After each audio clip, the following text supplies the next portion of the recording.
Throughout time, a series of ordinary people encounter a race of time-travelling aliens, and it's up to us to help each of those people fight off this alien threat and save the day.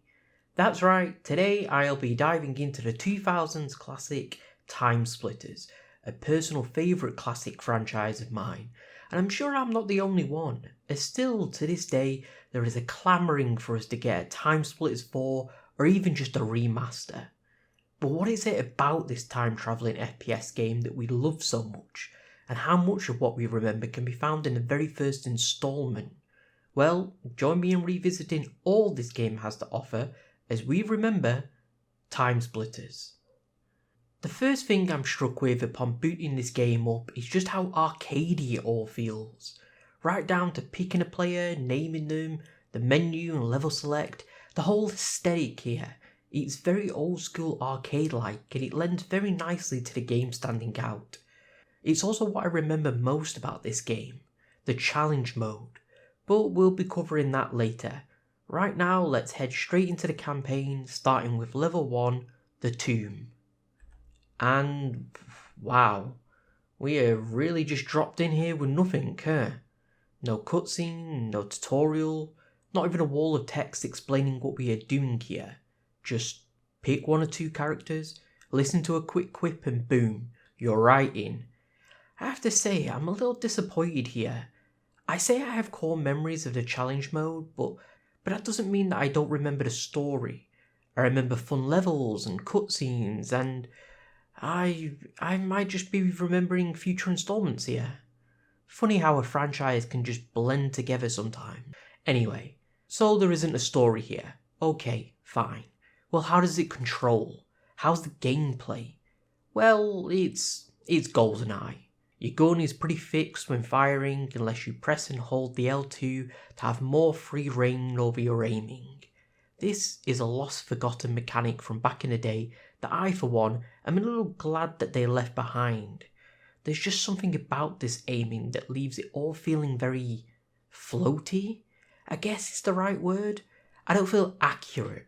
I feel like my aim is just bobbing underwater, and once a wave lines up the shot just right, I can fire. It's not solid. Without the reticle though, just hip firing, it's pretty much the opposite. It's damn solid. Feels a lot better to fire, feels more accurate and smoother, it's just better all around. So why don't you just hip fire throughout the entire game, I hear you ask? Well, I would love to, but you soon run into a problem. Not long into this level, a mummy spawns out of nowhere, and I mean nowhere. It literally just teleports in, so we shoot it like everything else, and then it stands up. And I try shooting it again, and then it stands back up. And it turns out that the only way you can kill this thing is to aim at its head precisely and pop it off. Now I could get lucky and hit fire that dome piece right off its body, but that's pure pot luck. This game clearly wants us to aim and shoot here, so we do, and then continue through the level doing the only thing that this game seems to be offering us right now, shoot. So far, it is lack story, build up, context, but most surprisingly, objectives. I still don't know what I'm supposed to be doing here. A Wikipedia article described each of these characters we play as people who are seeking to resolve their own personal matters and facing their own foes. Well, that's news to me, because I sure as hell couldn't tell you what our man Captain Ash here is all about. Is he supposed to be Indiana Jones? Are we hunting for treasure here? I can infer that, but I feel like I'm doing a lot of heavy lifting here, filling in a lot of these character stories and motivations. And whilst I am ranting here, a small little detail that did start to bug me with the lights. Why are they modern? This is an ancient Egyptian tomb. Who installed these? I will circle back to this later in a bigger theory I have regarding this whole campaign, but for now, I'll pose a question. Is this an exit sign? Because I'll be honest, I clocked this first, and then the lights, and it was a hell of a 1-2 combo of weird for me. Eventually, after a short while of shooting myself through the tomb full of bad guys, I find what looks to be the closest thing to an objective, an Ankh, and upon picking it up, all hell breaks loose. Non-stop teleporting aliens start spawning in and firing at you, and with still no clear idea of what I'm meant to be doing or where I'm meant to be going, I just started booking it back from where I came from. And I'm just going to stop burying the lead here and why this lack of narrative and direction is annoying me so much. So let's take a quick break from this level and head over to that challenge mode. You see this right here? This simple bit of text outlining a small storyline and a goal. How do these challenges have more story development and character motivation than the entirety of the campaign? I've never seen anything like this. It blows my mind. And just to add the cherry on top of my campaign woes, I'm just going to play out what happened when I made it out of the tomb.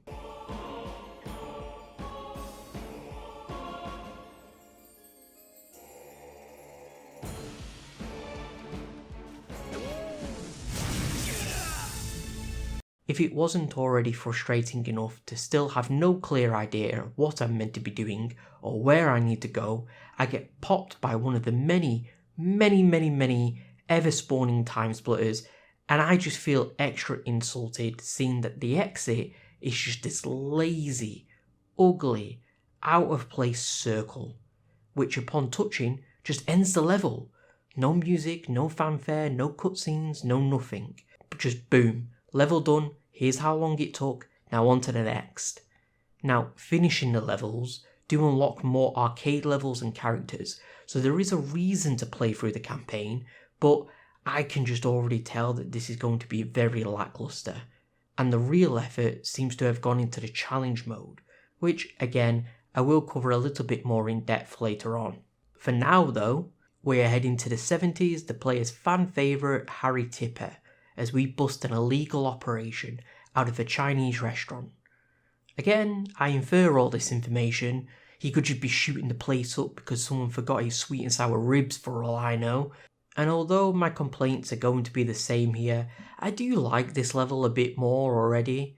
The music is straight out of Mulan, the weapons are better here, there's a bit more enemy variety, and I just like this setting a bit more. It's also not a confusing mess of a tomb to run around in, which makes the run back to the beginning a hell of a lot easier. But this is still more of the same. We pick up our needed item that the game doesn't tell us that we need, this time a briefcase, then Timesplitters start spawning in and we have to race back to the ugly red circle in the beginning. And why doesn't anybody react to the splitters? It's just dawned on me right now. Even that vague Wikipedia plot synopsis we read before tell us that these are just random innocent people we are playing as, when suddenly the splitters appear and attack. Why? What did we do? Do they need the briefcase? Is it their briefcase? Why is Harry so chill about them appearing and trying to kill him? I have so many questions here. We now find ourselves in the distant future of 2005. And this level is a weird one, not just for the strange year, but for the mesh of ideas we've got going on here. The environment is basically just underground pipes, tunnels and pipes that lead us into two separate missile hangars. The weapons are sci-fi, which fits for what I think this level is meant to be going for, and the enemies are mutants, I think. It's the closest thing I can identify them as. It's just a bit of a mess, and doesn't gel well in my opinion. And it also doesn't help that you get a rocket launcher in this level, but everywhere is pretty close quarters, so most of the time you are dealing damage to yourself. Anyway, bottom tier level for me. It was very confusing, frustrating, and just not fun. We then head back in time again to the 50s, to a village, and this is a much better level. There's something about it, the music, the enemies, just the vibe of the village and the lighting itself. It's very monster movie, or that H.P. Lovecraft fish entity, Dagon. Now over to 1985, in a chemical factory, and I knew I was in trouble with this one the moment I saw that we start with a sniper rifle. I mean, look at this. It's one thing for it to be so difficult to aim the damn thing, another is the fact that it isn't even a one-hit kill. This is by far the worst sniper rifle I have ever had to use in a video game. It takes a good 5 shots minimum to put anybody down. Now this could be the difficulty, sure. I am playing each of these levels on the hardest difficulty, but still, 5 shots with this aiming inaccuracy, whilst they throw grenades and melt your health with gunfire? Insane. 2020 now. Another futuristic sci-fi level, Planet X, and I like this one. They commit a lot more to the sci-fi theme, I feel, and don't muddy the water like they did back in 2005. We have a sci-fi planet, sci-fi weapons, aliens to shoot, and some funky sci-fi music to bop to. It's a great level, and one of the only levels where we don't have to return to the beginning of the level to find that ugly exit. We find it further into the level, which I prefer. Well, actually, I prefer it if we didn't have this ugly exit sign, full stop, but I'm trying to find some positives in my revisit to a beloved franchise, so indulge me. 1965 now, in a mansion, and these were also a personal favourite level of mine. Not only do we get the best weapon in the game, double barrel shotgun, but we have to use it to pop the heads of all the zombies in a mansion, and I know I have issues with the aiming that I've spoke about. They still stand, but I can't help it. It is still, to this day, just so satisfying to land those clean headshots on these zombies. 2000s now, on some docks, and oh no. The sniper rifle, again. Why, Timesplitters? Why? It's like they want a stealth level, but the enemies are always aggro to you anyway. At least on hard they are, and the sniper is loud, so one shot and it would just alert everybody. Other than that, I do like this level. It's well designed, you have a variety of weapons, and the enemies are great. And you know what? I can praise this game. They do spice up the weapons and enemies, especially as I get further into the campaign. You've got pistols, snipers, machine guns, shotguns, sci-fi weapons, you've got dual wielding, and all but the sniper rifle have been great to play with. Final level now, 2035 Spaceways, and wow, I love this level. Look at this. This feels like a whole different game. We start outside our objectives building, the statues, space taxis, posters. It already feels more lived in and fleshed out than any other level we've had, and it's just so vibrant. Well, that's enough praise. Let's get into my final thoughts about this ugly exit. I think the reason why I have such a visceral negative reaction to it is that that's an exit you would have access to in the map maker. A map maker you can even play with on this game. Now, map makers are another forgotten bygone relic of past games we rarely see nowadays, and I do miss them. I have vivid memories of making skate parks in Tony Hawk's and just fun as hell ninja stages in Tenchu. But I don't want my campaign feeling like a map maker level. Am I making sense here? I hope I am. When I see this exit gate, it makes me think of a low effort, shoddy made stage made by a 10-year-old me. And I don't want that in my campaign. And there we have it.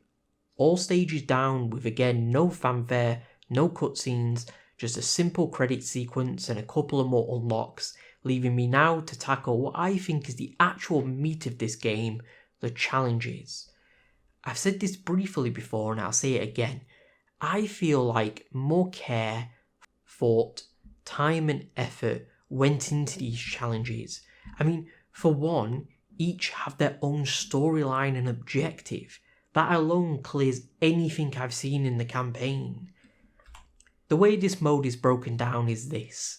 There's 9 stages, each with an A, B and C challenge variant, and each with their own variety of challenge. From death matches to capture the flags to item smashing, each with their own character you play with their own storyline. So let's jump into some of these, starting with Challenge Pack 1 and my personal favourite, the Zombie Headshot Challenges. Really simple set here, and so much fun. In spite of the terrible aim, you have to pop zombies' heads off. It's as simple as that.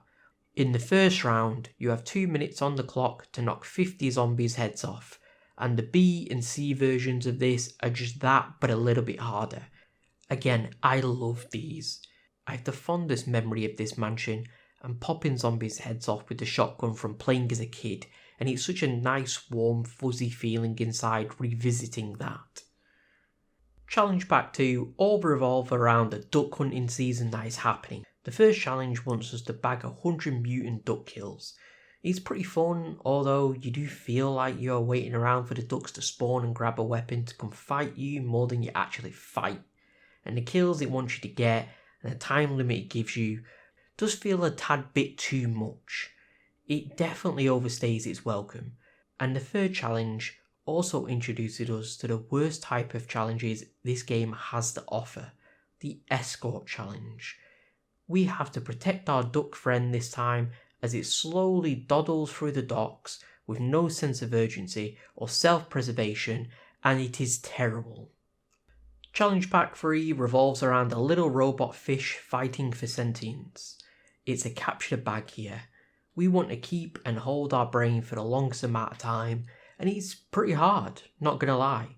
The AI are no slouch here, and unless you have the rocket launcher to fend them off, you might as well be tickling them. The next part is another capture the flag type game where our little robot friend fights to capture lobsters, and the final one is another headshot challenge with the fish versus mutants, so it's a nice little variety here.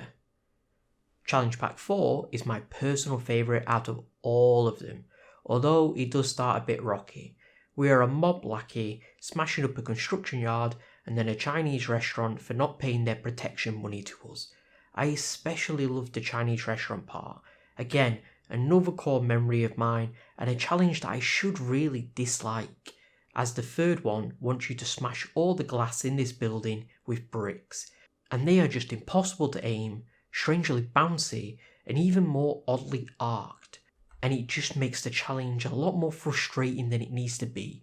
But I don't know, it just never reaches that fully for me. I love smashing up this place with whatever the game offers me. Challenge Pack 5 is the worst in my opinion. You play as a cheerleader to an Elvis impersonator who takes part in a team deathmatch. The trouble is, Elvis is useless, and you can't let him die once. And it's even worse when it comes to the third challenge, and Elvis's ego starts getting in the way of us winning. He wants us to win, but only using his kills. We are only allowed to help him 3 times, and he still cannot die. This is all completely RNG, and there's just nothing you can really do to help here other than just tank some gunfire and hope that Elvis's AI can aim. Spoiler, it can't. Challenge Pack 6 is a SWAT officer going through some training and missions, starting with one of the worst. It should be simple. You have a shotgun and you are blowing up some barrels, but this is probably the least satisfying barrel shooting I've ever experienced. It takes about 8 shots to destroy the barrel. None of the hits feel like they're even registering until the barrel changes form from full, half to totally destroyed. The acid inside the barrel is incredibly harmful to us if we are so much as in the same football field as it, but when they are next to each other, there's no chain reaction whatsoever, and it asks us to destroy so many of them. 72 is just a weird number to give us, and it's probably about 50 too many. It is slow, and it is dull, and it is then followed up with another terrible escort mission, where once again our escort walks slower than molasses and has the survival instincts of a baby on a desert island. The third one here is an interesting one. For one, our setting isn't a reused area from the campaign. It's this nice rooftop perch we find ourselves on, shooting a heap of ever-spawning enemies as they try and make it into the bank to steal the money. It still comes down to a simple hold-up, but I appreciate this different setting. Pack 7 is a mess. It starts with a regular American Black Friday and, well, just look at this insanity. Each of these 3 challenges are team capture the flags versus mutants, and they are all just as chaotic as this.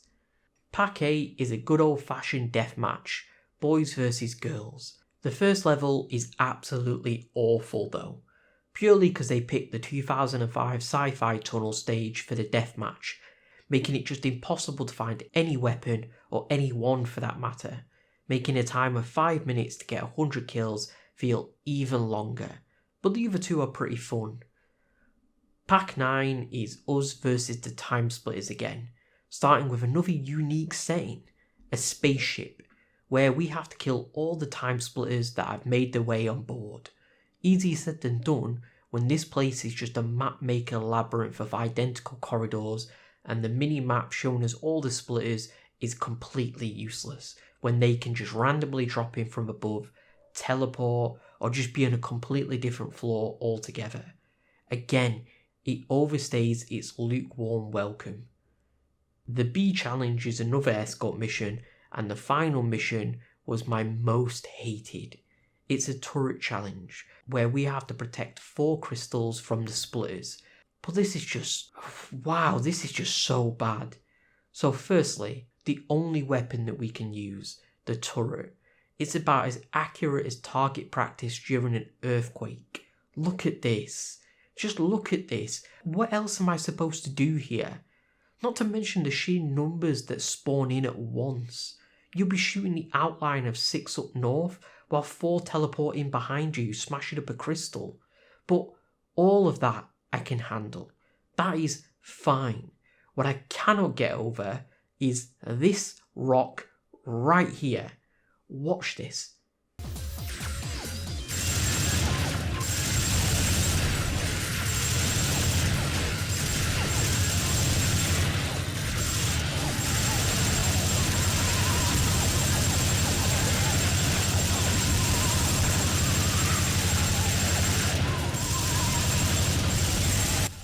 How was this overlooked?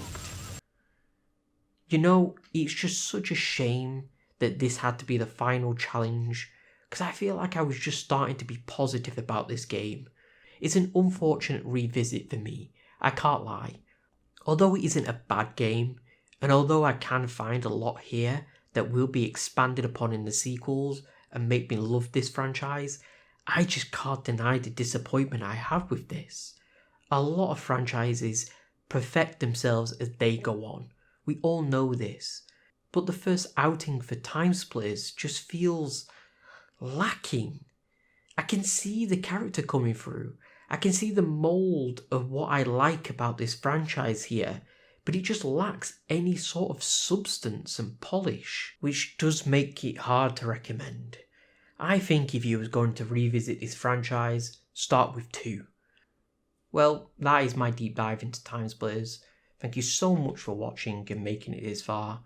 Whilst you're here, please consider leaving a like and subscription. It greatly helps with this channel. And if you have any thoughts on Timesplitters, or want me to revisit the rest of the franchise, drop them below. I love to hear from you. Until next time, take care.